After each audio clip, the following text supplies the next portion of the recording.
আমরা খুবই ভুল করেছি কোরআন না বুঝে। গতকাল আমি যুবকদেরকে থ্যাঙ্কস দিয়েছি, মনে আছে না আপনাদের? যুবকরা আমাদের প্রাণ শক্তি। যুবকরা যদি এগিয়ে আসে, কোরআন বোঝার কম্পিটিশনে যদি এগিয়ে আসে, কতই না ভালো হবে যদি তারা কোরআন পড়তে শেখে এবং কোরআন বোঝে। তাহলে তারা কোরআনের দিকে আকৃষ্ট হবে এবং কোরআনকেই জীবনের একমাত্র পাথর হিসাবে গ্রহণ করবে। সে কথাগুলি আমি সামনে গিয়ে বলবো। তারা বলছেন যে এই কোরআনের মধ্যে শুধু নামাজ রোজা হজ যাকাত না। আমি গতকাল বলছিলাম, মনে আছে আপনাদের, যে শুধু নামাজ রোজা হজ যাকাত হইলে শুধুমাত্র 1 পারা বা 2 পারা কোরআন শরীফ নাজিল করলেই হইতো, 30 পারা নাজিল হইল কেন? এই কথা তো মাথার মধ্যে ঢোকা উচিত আমাদের। যেহেতু চিন্তা করি না তাই মাথার মধ্যে ঢোকে না, চিন্তা করলে তবে না ঢুকবে। এখন দেখুন, আল্লাহ তাআলা বলছেন, আমি আমার নবীকে ওহীর মাধ্যমে মূসা, নূহ, ইব্রাহিম, আদম প্রাগৈতিহাসিক ঘটনাবলী আমি এর দ্বারা জানাইছি কোরআন দিয়ে। রাসূল তো সেখানে উপস্থিত ছিলেন না। আল্লাহ তাআলা বলছেন, তিলকা মিন আম্বাইল গায়বি নূহিহা ইলাইকা মা কুনতা তা'লামুহা আনতা ওয়ালা কাওমুক মিন ক্বাবলি হাদা।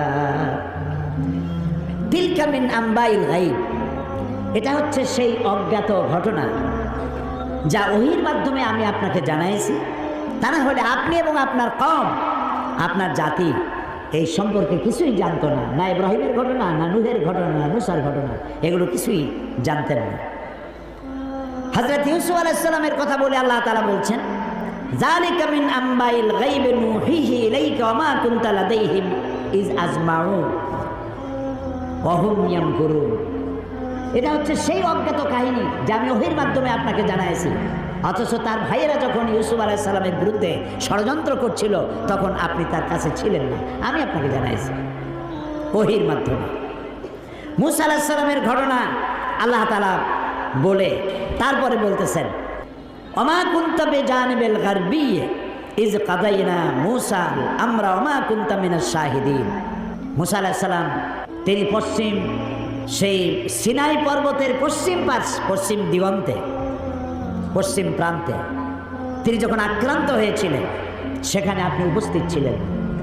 আমি আপনাকে ঘটনার মাধ্যমে জানাইছি। মূসা আলাইহিস সালামের উপরে যেখানে ওহী নাজিল হয়েছিল, সে জায়গাটাও আল্লাহ তাআলা আমাকে দেখাইছেন। আলহামদুলিল্লাহ। মিশর কায়রো এর রাজধানী, মিশরের রাজধানী কায়রো, জামিয়া আল আজহার পৃথিবীর বহু পুরাতন ইউনিভার্সিটি, বিশাল এরিয়া, প্রায় 56,000 ছাত্রছাত্রী লেখাপড়া করে সেখানে। কত বড় বিশ্ববিদ্যালয়, কতগুলি ক্যাম্পাস। তো সেই বিশ্ববিদ্যালয়ের আমন্ত্রণে আমি সেখানে গিয়েছি, 5 দিন ছিলাম। আমি বলেছি যে মিশরে তো জীবনে আসিনি, আমাকে ঘুমাবার একটু সময় দিও রাত্রে, বাকি আমার একটু ঘুরাও। 5 দিনে 4,500 কিলোমিটার দৌড়াইছি।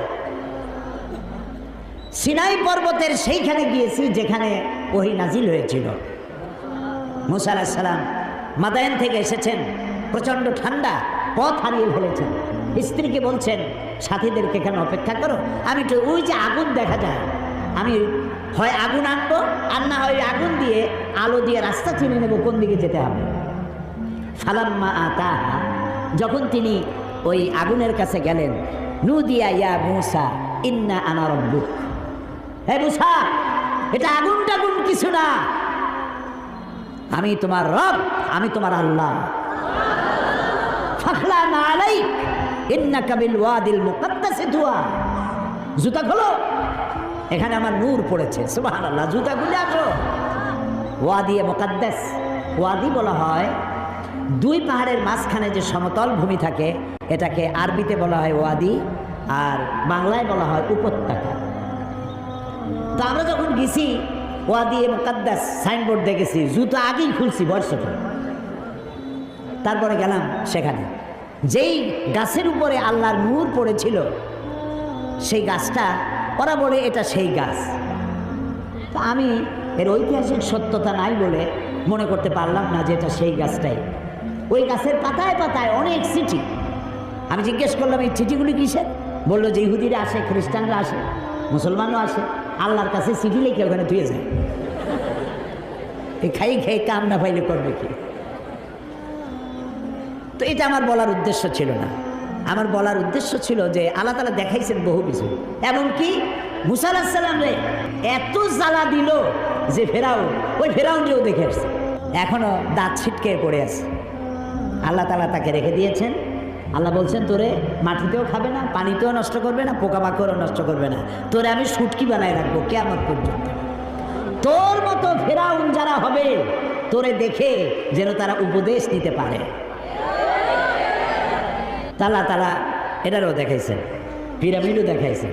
অনেক নবীর কবর আল্লাহ জিয়ারত করার সুযোগ ইমাম শাফি রহমতুল্লাহ আলাইহি, মাওলানা জালালউদ্দিন সৈয়দী রহমতুল্লাহ আলাইহি, ইমাম ওয়াকি, ইমাম বদরুদ্দিন আইনি রাহিমাহুমুল্লাহ, হযরত সালেহ আলাইহিস সালাম, হারুন আলাইহিস সালাম, নবী দানিয়েল আলাইহিস সালাম, হযরত আবি দারদা রাদিয়াল্লাহু তাআলা আনহু, আমর ইবনুল আস রাদিয়াল্লাহু তাআলা আনহু, এদের কবর জিয়ারতের আল্লাহ তাআলা তৌফিক দিয়েছেন। আমর ইবনুল আসের যে মসজিদ দেখলাম মিশরে, সেই মসজিদের লাইলাতুল কদরে 5 লক্ষ লোক নামাজ পড়ে। লাইলাতুল কদর মসজিদ রাস্তা টাস্তা সব ভর্তি হয়ে যায়। ইমাম যিনি তিনি হচ্ছেন শেখ জিব্রাইল। আমি শেখ জিব্রাইলকে দেখতে পারলাম না, আগ্রহ ছিল যে জিব্রাইল কেমন একটু দেখে যায়। এত লোক তার পিছনে নামাজ পড়তে আসে, সুবহানাল্লাহ। তো এখানে আল্লাহ তাআলা বলতে চাইলেন যে সিনাইয়ের পশ্চিম প্রান্তে যে ঘটনা ঘটছিল এটা তো আপনি জানেন না, আমি আপনারা জানাইছি। ফেরাউন আক্রমণ করেছে তার দলবল নিয়ে, 3 দিক থেকে আক্রান্ত হয়েছেন তিনি, আর একদিকে সমুদ্র। সাথীরা বলছে ইন্না লামুদরাকুন, ইন্না লামুদরাকুন, আমরা তো পাকড়াও হয়ে গেছি, আমাদের তো পালাবার কোনো উপায় নাই। মুসা আলাইহিস সালাম কার নবী? জবাব দিতে দেরি হইল কেন? মুসা কার নবী? উম্মত ঘাবড়ে গেছে। উম্মত কি হয়ে গেছে? ঘাবড়ে গেছে, ভয় পাই গেছে। 3 দিক দিয়ে আসছে কারা? শত্রু সৈন্য 3 দিক, আর একদিকে কি? সমুদ্র। ঘাবড়াবার তো কথাই, আপনি আমি হলে তো হার্ট ফেল করবো, কোন দিকে যাবো? ভাই না তা যাবো, যাওয়ার জায়গা। কিন্তু মুসা আলাইহিস সালাম আল্লাহর নবী, তিনি বলছেন কাল্লা কাল্লা, কখনোই নয়, ভয় পেও না, রব্বি সায়াহদিন, অবশ্যই আল্লাহ আমাদেরকে পথ বের করে দিবেন। কাজী মেঘের মতো কালো ঘন কৃষ্ণ মেঘের মতো উত্তর গগন কালো মেঘে ছেয়ে গেছে, থমথমে ভাব, ঝোড়ো হাওয়া এখনই প্রবাহিত হবে। 30 ফুট উঁচু হয়ে জলোচ্ছ্বাস এসে উপকূলীয় এলাকা ভাসায় নিয়ে যাবে, বজ্রসহ বৃষ্টিপাত হবে, ঝড় বন্যায় উড়ায় নিয়ে যাবে, সুনামি হবে। আল্লাহ তাআলা ছোট্ট একটু বাতাসের আঘাত দিয়ে সব সরাই দিতে পারে। বলেন সুবহানাল্লাহ, জোরে বলেন সুবহানাল্লাহ। কি ক্ষমতা তার!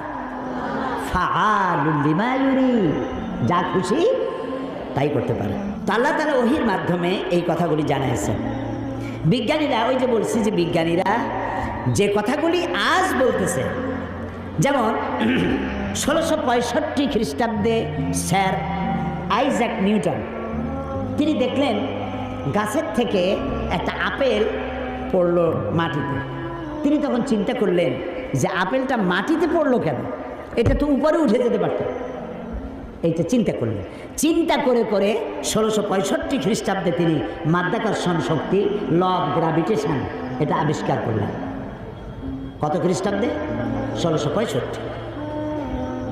অথচ কোরআনে কারীম স্যার আইজ্যাক নিউটনের জন্মের 1000 বছর আগে সূরা ফাতির 41 নম্বর আয়াত আল্লাহ তাআলা বলছেন, ইন্নাল্লাহা ইউমসিকুস সামাওয়াতি ওয়াল আরদা আন তাজুলা, নিশ্চয়ই আল্লাহ তাআলা চন্দ্র, সূর্য, গ্রহ, নক্ষত্র সব একটার সাথে আরেকটাকে সম্পৃক্ত করে রেখেছেন যাতে একটার থেকে আরেকটা বিচ্ছিন্ন হয়ে না যায়। এটাই হচ্ছে ল অফ গ্র্যাভিটেশন। এই মাধ্যাকর্ষণ শক্তির কথা কোরআন 1500 বছর আগে এ কথা আল্লাহ তাআলা বলেছেন। তো দুর্ভাগ্য, কোরআন বুঝি না, কোরআন শুধু সবের নিয়তে পড়ি। একবার সূরা ইয়াসিন পড়লে 10 খতম কোরআন শরীফ এর সব। এই যদি হয় তাহলে গোটা কোরআন শরীফ পড়ার আমার দরকারটা কি? খালি সূরা ইয়াসিন পড়লেই তো হলো। 3 বার সূরা ইখলাস পড়লে 1 খতম কোরআন শরীফের সব। তাহলে কোরআন পড়বি কেন মানুষ? আহারে মানুষ, আহারে কপাল পড়ে মানুষ। এখন চন্দ্র, সূর্য, গোটা সৌরজগৎ সব ঘুরছে। এটা কোপার্নিকাস, গ্যালিলিও, নিউটন, আইনস্টাইন, ওনারা আবিষ্কার করেছেন যে সব কিছু ঘুরছে। এটা বলতেছেন ওনারা এই কয়েকশো বছর আগে।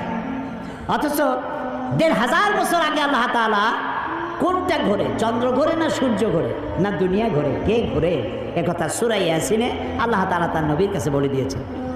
লাশ-শামসু ইয়ানবাগি লাহা আন তুদরিকাল কামারা ওয়ালাল লাইলু সাবিকুন নাহার ওয়া কুল্লুন ফি ফালাকিন ইয়াসবাহুন।